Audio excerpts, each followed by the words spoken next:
Many trainers face limitations such as living in an area that lacks Pokestops, gyms, or an unsafe environment.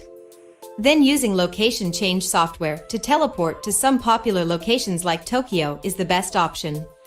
However, this approach can sometimes lead to soft bans. But fret not, here are 4 tips to help you avoid it.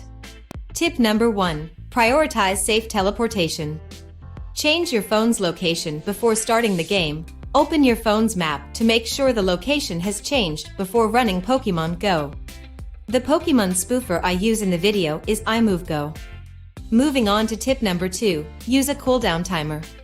Soft bans are usually triggered by rapid and extensive movements. The duration of a soft ban varies depending on the player's level of infraction, and bans can last up to 2 hours. There is a cooldown mode in iMoveGo where you tap on this snowflake sign before you change position. It will calculate the time based on the distance you move. Don't perform actions such as catching Pokémon or spinning Pokestops in the game until the time is up.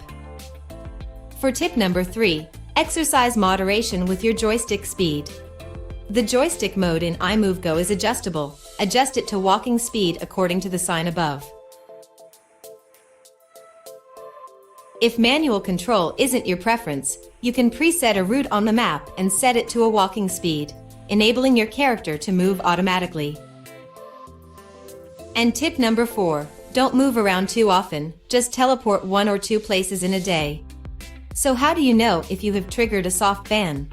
Simply spin Pokestop, and if you don't get any rewards, it means you've been soft banned. It is important to choose a safe location spoofing device. Try iMoveGo, it will surprise you.